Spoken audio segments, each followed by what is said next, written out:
No hay una frontera bien clara entre el bien y el mal. Al mal lo llaman bien, al bien lo llaman mal. Queridos hijos, esto es verdaderamente para que todos estemos preocupados y tengamos conciencia de saber enfrentar esta realidad. Si yo les dijera, viene un huracán, está a 100 kilómetros de aquí y está destruyendo todo a su paso. Algunos van a huir, otros van a prevenirse poniendo en las ventanas madera o van a hacer alguna acción preventiva. Muchos de nosotros no hemos considerado que esto es peor que un huracán y que viene lentamente destruyendo. Queridos hijos, hijas, miren ustedes lo que está pasando en el norte de Europa. Miren lo que está pasando en Estados Unidos y Canadá. Están cerrando iglesias, están viviendo un momento de crisis enorme, y no solo la iglesia católica, todas las iglesias. La iglesia anglicana solo tiene una participación del 2% de sus miembros. ¡Ah, caray! Hijos, hijas, una de las razones hemos perdido nuestra identidad, y sobre todo hoy los jóvenes, de alguna manera preocupante. Por favor, levante la mano el que tenga menos de 21 años.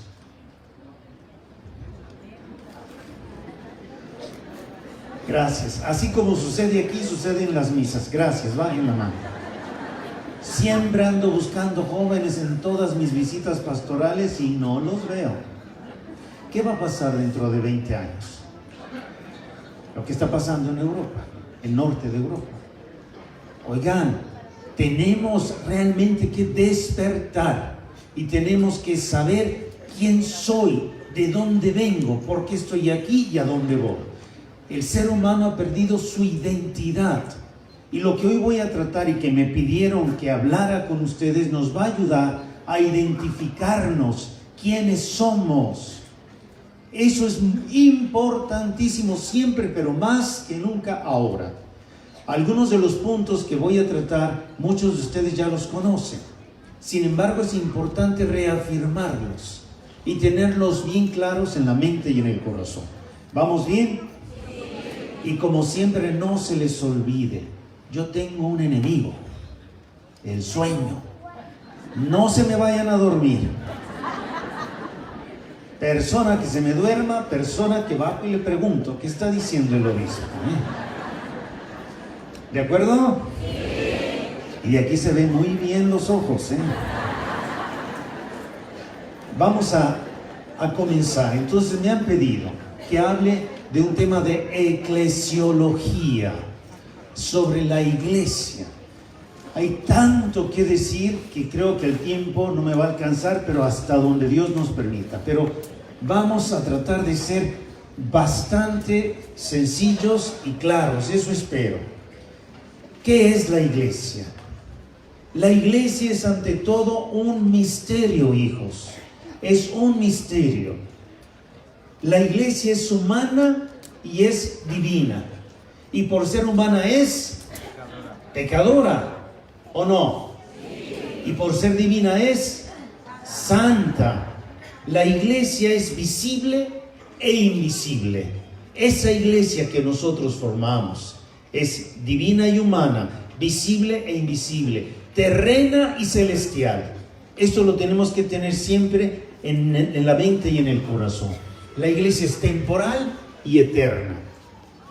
Esto, cuando pensemos en la iglesia, inmediatamente es un misterio que conjuga estas características. Bueno, una cosa que ha insistido mucho, sobre todo el Papa Francisco, la iglesia no es una ONG, organización no gubernamental, que ayuda, que sirve, que presta tantísimos servicios. No, no es. La iglesia es algo más.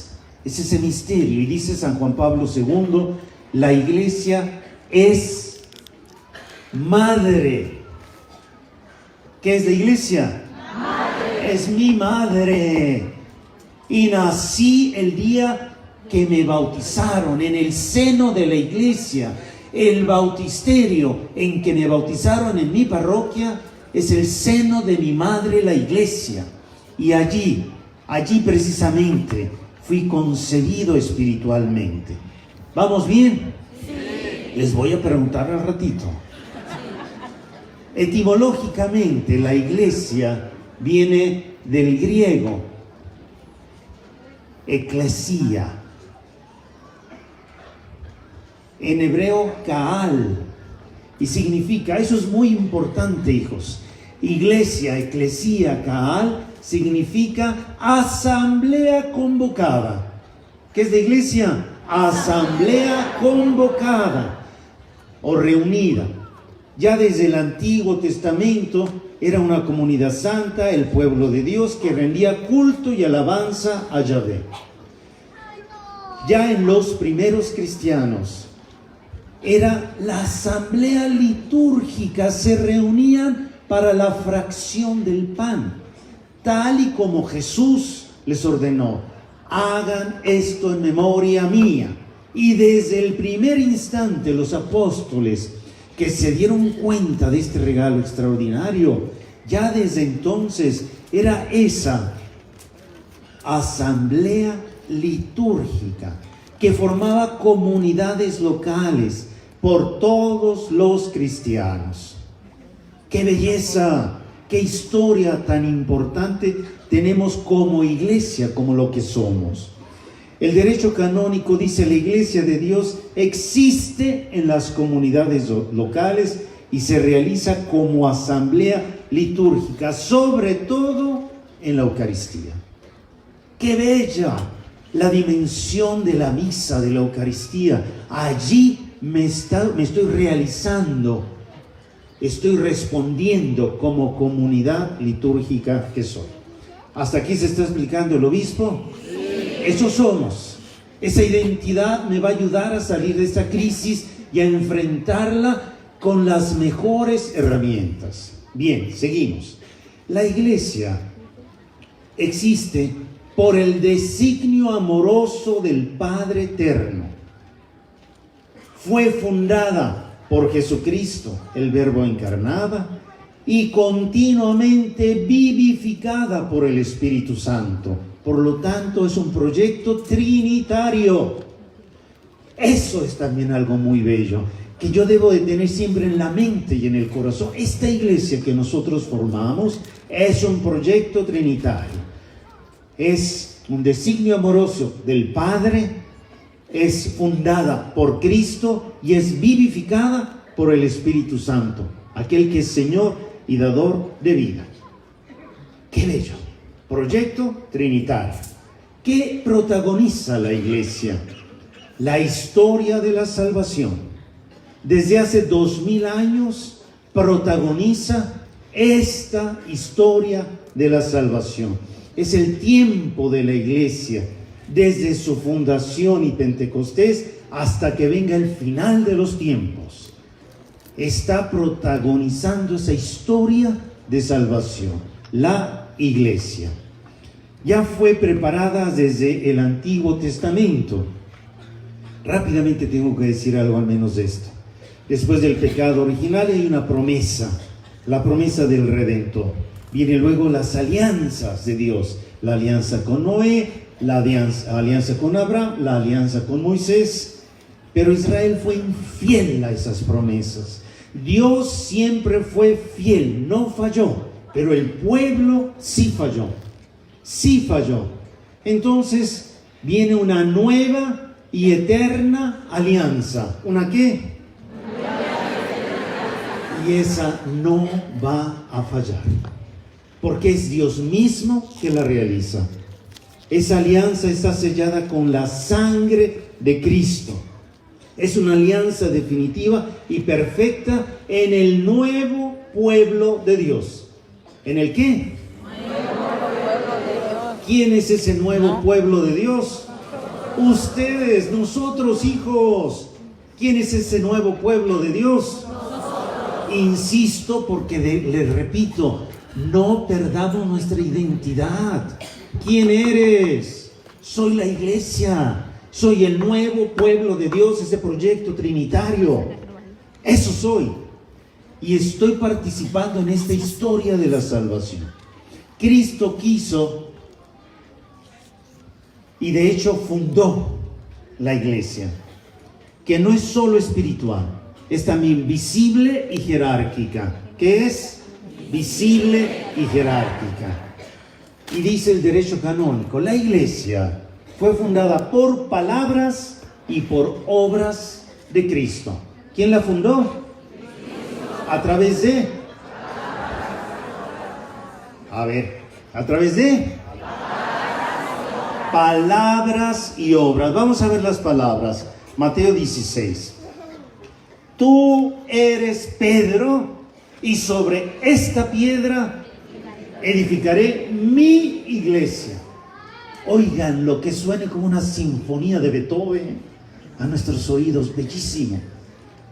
Tú eres Pedro, y sobre esta piedra edificaré mi iglesia. Son palabras que hablan de esa jerarquía visible en su iglesia cimentada. ¿En quién?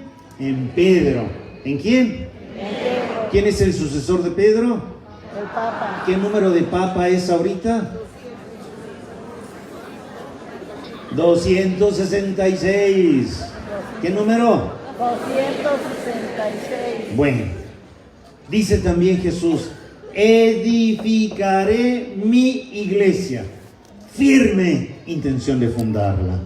Y óiganlo bien, las puertas del infierno no prevalecerán contra ella.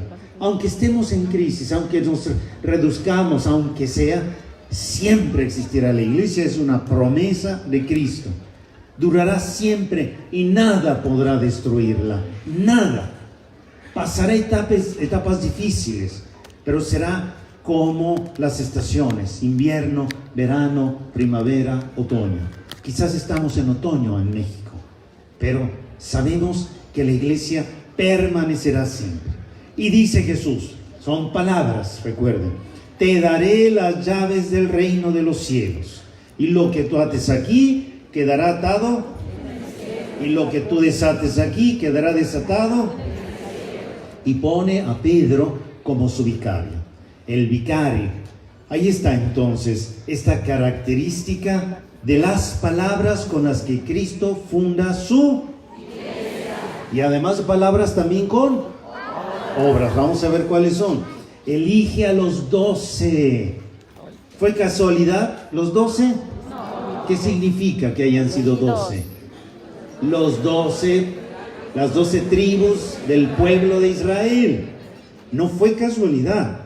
Escoge a los 12. La elección de los obispos es una de los apóstoles, es una obra. Ahí está. ¿Qué otra? La vocación. Llama a un grupo estable. De todos los cientos de discípulos que tenía, escoge 12. Y se pasa la noche orando antes de elegirlos. Y le da el primado a Pedro. Además, en los acontecimientos pascuales, en la última cena, a ellos les da un poder espiritual extraordinario. Establece su sacerdocio ministerial. Y dice, hagan esto en memoria mía. En su pasión y muerte, la iglesia nace principalmente en la cruz. En la cruz. Y la Eucaristía es allí donde el sacrificio se hace presente. Y luego en la resurrección, en su presencia para siempre.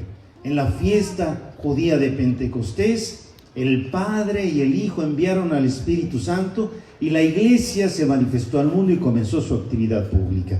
Allí nace. ¿Cuándo nacimos? En Pentecostés. ¿Cuándo nacimos? ¿Vamos bien? La iglesia fue fundada por, y es un proyecto trinitario. Y la iglesia fue fundada por Cristo a través de palabras y obras. ¿Nos va quedando claro? Dice San Agustín, lo que el alma es para el cuerpo del hombre, lo es el Espíritu Santo para el cuerpo de Cristo, que es la iglesia. Qué manera tan bella de decirnos cómo Dios mismo, a través del Espíritu Santo, vivifica y lleva adelante su iglesia. Y esa presencia del Espíritu Santo la une a Cristo, la vivifica, la gobierna y habita en el corazón de sus fieles a través del Espíritu Santo. Es una presencia fundamental. El Espíritu Santo entonces la une ¿a quién? A Cristo, a la iglesia. El Espíritu Santo une la iglesia ¿a quién? ¿Quién la vivifica? ¿Quién la gobierna? ¿Quién habita en nuestros corazones? Ahí está. Vamos, ¿qué dice el concilio sobre la iglesia? Dice Gaudium et Spes 40. Nacida del amor del Padre eterno, fundada en el tiempo por Cristo Redentor y reunida por el Espíritu Santo. Fíjense qué manera tan bella de volver a decir lo que ya he expresado anteriormente, ese proyecto trinitario. Repito, nacida del amor del Padre eterno, fundada en el tiempo por Cristo Redentor, reunida en el Espíritu Santo, la iglesia tiene una finalidad escatológica y de salvación, que solo en el futuro podrá alcanzar plenamente. Una finalidad ¿qué? Escatológica. ¿Comprendemos todo lo que significa escatológico? El más allá, después de la muerte, el proyecto hasta la vida eterna. Eso es lo que quiere decir. Cristo, el Hijo de Dios hecho hombre, es el único redentor del hombre. ¿Quién es nuestro único redentor? Es el único. ¿Nos queda claro? Nos queda claro. El único redentor del hombre es Cristo. Ahora bien, se sirve de la iglesia como instrumento de esa redención. Eso es también fundamental, hijos, que nos quede claro. ¿Quién es nuestro redentor? ¿De quién se sirve como instrumento para esa redención? De la iglesia. Muy bien. ¿Vamos bien? Eso es muy importante. Tengo que volver a repetirlo, me dice mi corazón. ¿Quién es el único redentor del ser humano? ¿De quién se sirve Cristo como instrumento para esa redención? Ahí está. Hijos, y nosotros formamos esa iglesia. ¿Nos va quedando claro? Cuando criticamos a la iglesia y decimos, estamos escupiendo para arriba. Ojo, la iglesia entonces no se entiende sin Cristo, que la fundó para perpetuar su historia, su salvación, su misión. ¿Quién perpetúa la misión de Cristo? La iglesia. Y por eso, una definición muy bella que la tenemos que manejar así de claro. La iglesia, por esto que estoy diciendo, es sacramento universal de salvación. ¿Qué es la iglesia? Sacramento universal de salvación. A ver, solo las mujeres. ¿Qué es la iglesia? Sacramento universal de salvación. 9.3. A ver, los hombres, ¿qué es la iglesia? Sacramento universal de 7.2. Siempre ganan las mujeres. Sacramento universal de salvación. Hijos, hijas, ¿qué es un sacramento? Signo visible de salvación. ¿Qué es un sacramento? signo visible de salvación. ¿Y qué es la iglesia? Sacramento universal de salvación. Por lo tanto, la iglesia es un signo como sacramento. ¿Es un qué? Eficaz y real de la acción redentora de Cristo. ¿Qué es la iglesia? Un sacramento universal de salvación. Es un signo eficaz y real de esa redención. ¿Vamos bien? ¿Me regreso? No. Les voy a preguntar. ¿Vamos bien? ¿Qué es la iglesia? Un sacramento universal de salvación. Muy bien, entonces es un signo eficaz y real de la acción redentora de Cristo. Perfecto. El fin salvífico de la iglesia, ¿cuál es? Sobrenatural, inalterable, perpetuo y universal. Óiganlo bien, ese fin salvífico, esa realidad sacramental de la iglesia es sobrenatural, inalterable, perpetua y universal. ¿Por qué sobrenatural? Es salvación por encima de las fuerzas humanas, por encima de las fuerzas humanas, sobrenatural. Inalterable, el ser humano no la puede cambiar, no puede mudar los planes eternos, el tesoro de la fe. No podemos alterar el evangelio, es inalterable. La dignidad del ser humano de la que nos acaba de hablar Cristi, hombre y mujer, de la vida, de la familia, no la podemos manipular a nuestro antojo, porque es un plan salvífico, un fin salvífico inalterable. Eso es también muy importante para saberlo manejar. ¿Se está explicando el obispo? Sí. Sobrenatural, inalterable, perpetuo, hasta la consumación de los siglos, hasta el fin del mundo. ¿Cuándo va a ser el fin del mundo? Puede ser mañana, puede ser dentro de 50,000 años. Ni Jesús lo sabía, lo dijo, solo el Padre lo sabe. Y cuánta manipulación de parte de las sectas respecto a esto, pero bueno. Universal, ofrece la salvación a los güeritos, No. a los morenitos, a los chaparritos, ¿a quién? A todos. ¿A las guapas? ¿A los feos? A todos, que no se nos olvide. Entonces, en relación con esto, veamos que dice el concilio también. Fue voluntad de Dios santificar y salvar a los hombres. Óiganlo bien.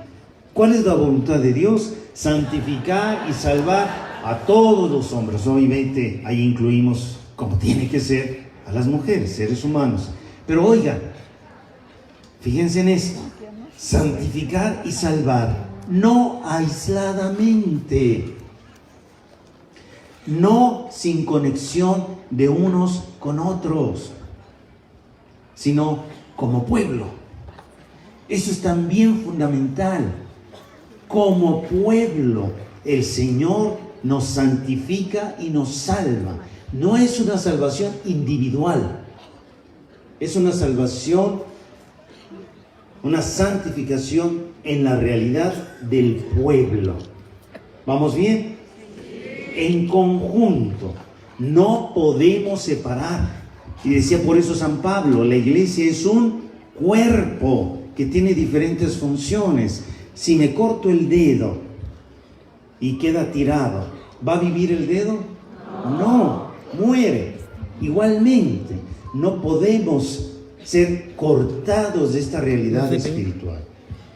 No se pueden distinguir solo quien lucha por corresponder a Dios y usa los medios de salvación de la iglesia. Por sí solo no alcanzará esa salvación. Bien, ahora vamos a hablar de una importante realidad. Hasta aquí, esta cuestión de la naturaleza de la iglesia, ¿quedó clara? Sí. Se me hace que quién sabe. Miren, hijos, si esto lo manejamos, esta dimensión de la que hablaba Cristi, formación, la final, no nos cambia. Enfrentamos la vida con ánimo. Es tan importante. Por eso, por el bien de todos nosotros, tenemos que manejar esto. Hijos, ahora bien, alguien se puede preguntar, bueno, ¿y entonces cuál es la relación entre iglesia y reino de Dios? Eso es también fundamental. ¿La relación entre qué? Vamos a leer también una frase del Concilio Vaticano. La iglesia ha nacido con este fin, con un fin: propagar el reino de Cristo. La iglesia, sacramento de salvación, tiene un fin. ¿Propagar qué? El reino de Dios. Oigan, esto ya nos explica, porque el tema más importante de la predicación de Cristo en los 4 evangelios es el reino. el reino. La iglesia entonces fue fundada por Cristo, este proyecto trinitario, para propagar ¿qué? ¿Y el reino de Dios qué es? Paz, justicia, amor, vida, solidaridad, etc. Entonces, para propagar, para consolidar el reino, para ese es el fin de la iglesia. Decía un gran teólogo, Jesús anunció el reino de Dios y lo que vino fue la iglesia, como ese instrumento para alcanzar el fin. El reino de Dios es propagado por la iglesia y solo será completado en el fin del mundo. Imagínense, ¿cuándo vamos a acabar? El día que llegue el fin del mundo. Entonces, como iglesia tenemos este fin. Por eso es un misterio, hijos. Decía al inicio, la iglesia es un misterio. El reino de Dios no es solo futuro. El reino de Dios es también actual, aquí. Y está en mi corazón. No es personal solamente, sino también comunitario. No es solo celestial, sino también terreno. Y tiene que transformar las relaciones humanas y se realiza progresivamente a medida que los hombres aprenden a amarse, a perdonarse y a servirse mutuamente. El reino no puede ser separado de la iglesia. No se puede. Ciertamente esta no es un fin para sí misma. La iglesia no es un fin para sí misma. Está ordenada al reino de Dios, del cual es germen, signo e instrumento. La iglesia es germen, signo e instrumento del rey. ¿Vamos bien? Sí. ¿Ya se hicieron expertos en la diferencia entre iglesia y reino? ¿Cómo que no? Al menos esencialmente. El día que los encuentre en su parroquia con las visitas que haga, ya me estoy grabando las caras. Lo primero que les voy a decir, a ver, hija, yo te dije, ¿cuál es la diferencia entre la iglesia y el reino? Y si no me saben decir, ¿qué les hago? 10 coscorrones. Muy bien. Entonces, hijos, tengamos esto en la mente y en el corazón. Nos ayuda en la vida, nos identifica, no lo olvidemos. La Santísima Trinidad opera en el origen, en la fundación y en cada uno de los instantes del desarrollo de la iglesia. También en su finalidad salvífica y en su destino último hacia la instauración definitiva del reino de Dios. De nuevo, ahí está.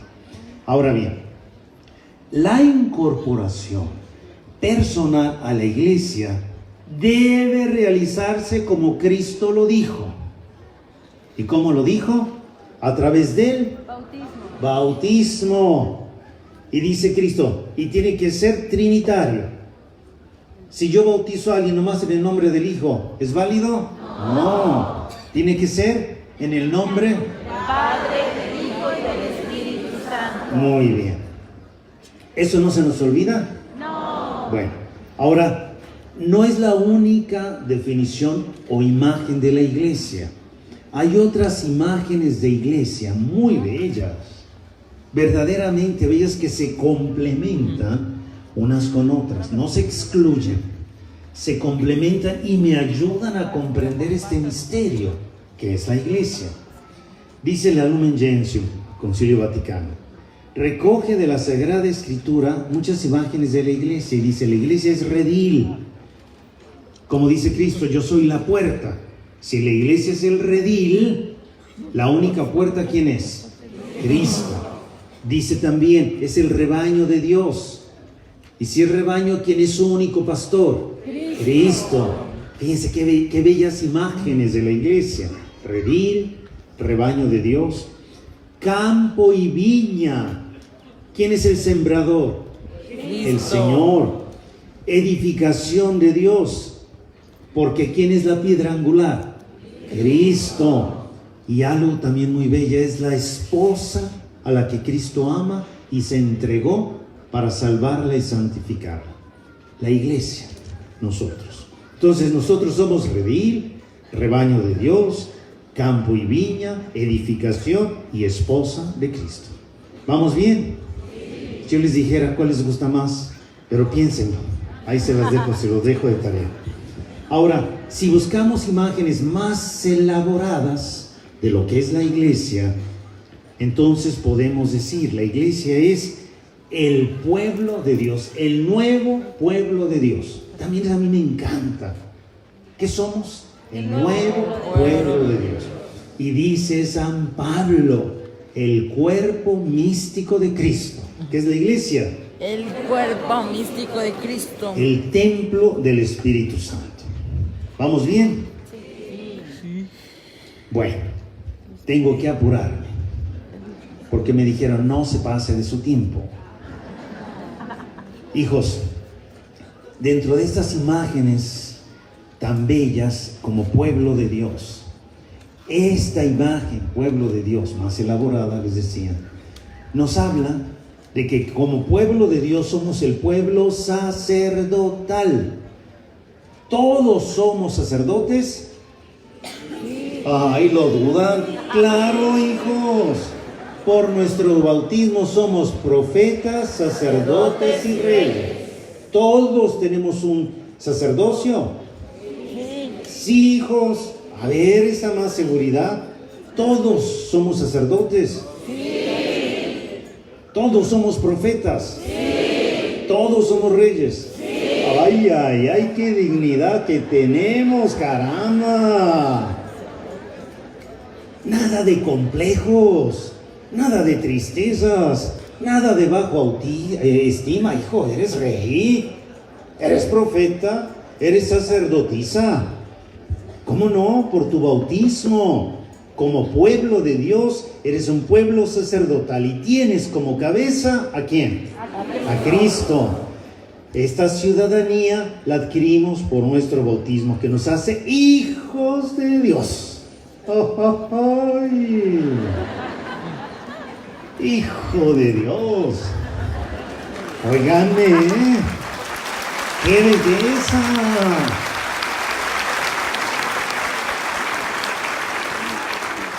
Y Dios es mi papá, como lo dice Jesús. Es mi papá. ¡Qué orgullo! ¡Qué triste ver cuántas personas caminan por la calle sin saber que tienen un papá! Sin saber que son hijos de Dios. Bien, tenemos una ley como pueblo de Dios. Tenemos un mandamiento principal que es el amor, amar. Como pueblo de Dios sacerdotal que tiene como cabeza a Cristo, que me hace hijo de Dios, tengo una ley. Tengo una ley. Como decía Cristi, nací por amor y para amar. Por lo tanto, la ley del cristiano, del católico, ¿cuál es? El amor. Si yo les dijera, levante la mano, pero no la vayan a levantar. Si les dijera, levante la mano quien vive este mandamiento en conciencia, bien. No la levante. Quiero dormir tranquilo esta noche. Si esto lo hiciéramos, no habría odios, no habría rencores, no habría venganzas, no habría chismes. Gracias a Dios, todos los que están aquí, me dijo el padre Jorge, les pusimos en filtro y no entra aquel que es chismoso. Por eso algunos se quedaron afuera. Hijos, hijas, ¡qué belleza! Ten en mente, tu mandamiento principal como pueblo de Dios, que es una ley, es el amor. Y tienes un fin. Tienes un fin. Dilatar, consolidar el reino de Dios. Ese es tu fin, como pueblo de Dios. Dilatar, consolidar el reino de Dios. Instrumento de Cristo para la redención. Sí, hijo, tú eres instrumento de redención para tu hermano, por tu testimonio, por tu entrega, por tu generosidad, por tu apostolado. Y no se te olvide, eres un pueblo peregrino. ¿Eres un pueblo qué? Peregrino. Todos vamos ¿a dónde? A la casa del Padre. ¿A dónde vamos? A la casa. Y dice Santa Teresa de Jesús, en esa mansión hay muchas moradas. hay penthouses y hay casitas muy sencillitas. Yo me conformo con una cabañita sencillita, aunque no me toque el penthouse, pero todos en la casa del Padre, mirando a Dios por toda la eternidad con esa visión beatífica. Somos peregrinos. ¿Cuánto verdaderamente esto acarrea tu vida? ¿Por qué tanto interés en el dinero, hijo? ¿Qué diantres te vas a llevar? Nada, ni los zapatos, acuérdate. Tanto interés en el poder. ¿Cuánta gente quiere el poder por el poder? Caramba. Entonces, hijos, estás de paso. ¿Cuánto vas a vivir? ¿100 años? 80. Vamos a suponer un promedio. ¿Qué prefieren, 80 o 90? 90. La mitad de 90, 45. levanten la mano los que tienen más de 45 años. O sea que nosotros ya vamos de bajada, hijos. Agárrense.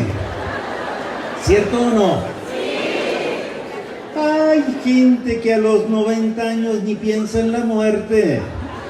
Hijo, ya es hora. Ya llegaste a la meta, casi, estás en horas extras. Entonces tengamos en consideración, eres peregrino, hijo. Entiende y vive de acuerdo a la fragilidad de esta vida. Ese futbolista que se cayó el avión ahí en el Canal de la Mancha, llegó la muerte como dijo Jesús. ¿Cómo llegó? Como un ladrón, cuando menos lo esperamos. Y esos secretarios de gobierno que se murieron, etcétera, etcétera, etcétera. Me acaba de pasar hace 2 o 3 días el caso de una persona muy querida, apostólica en Campeche. Un viernes tenía dolor de cabeza y el sábado muerta. Así se fue. Así es la muerte. Si eres peregrino, ¿por qué te asustas? ¿Por qué te enojas con Dios cuando se te muere alguien querido? Pues ya acabó su peregrinación y el dueño de la vida es Dios, punto. ¿Me doy a entender, hijos? Pero bueno, tengo que seguir. Otro análisis como cuerpo, como de las definiciones de la iglesia. Pueblo de Dios, ahora cuerpo místico de Cristo.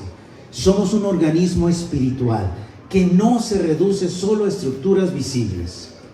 Óiganlo bien, organismo espiritual que no se reduce solo a estructuras visibles. Eres el cuerpo místico de Cristo y estás alentado por un alma, que es el Espíritu Santo.